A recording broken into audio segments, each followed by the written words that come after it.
চাওক আচলতে উমৰাংচুৰ ঋতুৰ পিছত সিটো ট্ৰেজিক ঘটনা আচলতে পাৰ নহওঁতেই পুনৰ আন এক ঘটনা সংঘটিত হ'ল, অৰ্থাৎ এইবাৰ আল্ট্ৰা বাছ দুৰ্ঘটনাত পতিত হ'ল উমৰাংচুৰ 20 কিলোত, অৰ্থাৎ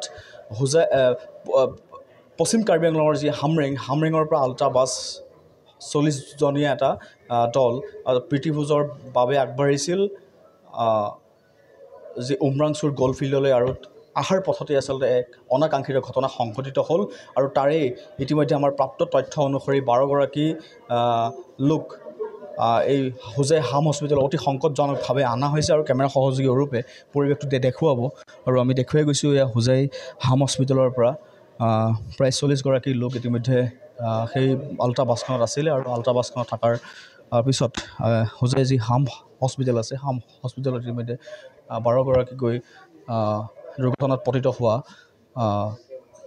লৈ অহা হৈছে। আৰু এই ক্ষেত্ৰত আচলতে হোজাই জিলাৰ অতিৰিক্ত আৰক্ষী অধীক্ষক বৰ্তমান উপস্থিত হৈছেহি, আৰু আমি পোনে পোনে আমি জানিম।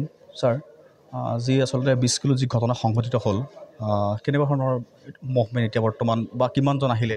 চাওক, এতিয়ালৈকে আমাৰ ইয়াত 12জন উপস্থিত হৈছে আহি উইথ মাইনৰ ইঞ্জুৰিজ। কাৰোবাৰ এজন দুজনৰ ফ্ৰেকচাৰ অলপ আছে, আৰু বাকী 4জন পেচেণ্ট অন দ্য ৱে আছে। তো এতিয়ালৈকে এইটোৱে ষ্টেটাছ। বাকী আমাৰ ধৰি লওক ট্ৰিটমেণ্ট ইয়াতে বন্দোবস্ত কৰি দিয়া হৈছে, ট্ৰিটমেণ্ট চলি আছে। চব মানে বেছিভাগ মাইনৰ ইঞ্জুৰিজ, ছিৰিয়াছ ইঞ্জুৰি কাৰো নাই এতিয়ালৈকে যোনটো ৰিপৰ্ট পাইছোঁ। বাছখনৰ ড্ৰাইভাৰ মই গম পোৱা মতে তেখেত ইয়াত অহা নাই। তো মানে তেখেতৰ বৰ্তমান আমি আগন্তুক সময়ত আমি গম পাম কি মানে এক্সিডেণ্টটো কেনেকৈ হ'ল। তো এইটো বৰ্তমান আমাৰ ধৰি লওক OCও আছে, দিউংমুখৰ OC আছে, তেখেতে এইটো চাই আছে বৰ্তমান।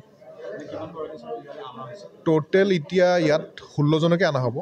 12জন অলৰেডি আহি পাইছে, 4জন অন দ্য ৱে, 16জনে অনা হ'ব। কিন্তু বাছখনত আই থিংক 40 আছিলে, 40 বাকী সিহঁতে নিজে ব্যৱস্থা কৰি যোৱা বুলি আমি শুনা পাইছোঁ।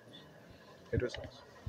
এয়া আছিলে হোজাই জিলাৰ অতিৰিক্ত আৰক্ষী অধীক্ষক ৰূপম বৰদলৈ। আৰু আমি ইতিমধ্যে কৈছোঁ যে আল্ট্ৰা বাছখনত প্ৰায় 40গৰাকীকৈ যাত্ৰী আছিলে, আৰু আমি কৈছোঁৱেই যে যি পশ্চিম কাৰ্বি আংলঙৰ যি হামৰেঙৰ পৰা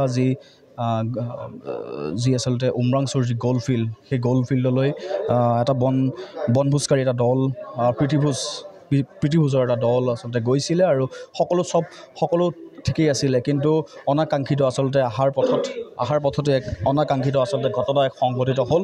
আৰু আমি কৈছোঁ যে ইতিমধ্যে এই যি হোজাই হাম হস্পিটেলত ইতিমধ্যে 12গৰাকীকৈ লোকক ইতিমধ্যে ইয়াত চিকিৎসাৰ বাবে আচলতে অনা হৈছে, আৰু 4গৰাকীক ইতিমধ্যে আনি থকা হৈছে। আৰু আমি পৰিৱেশ দেখুৱাই আছোঁ হোজাই হাম হস্পিটেলৰ পৰা।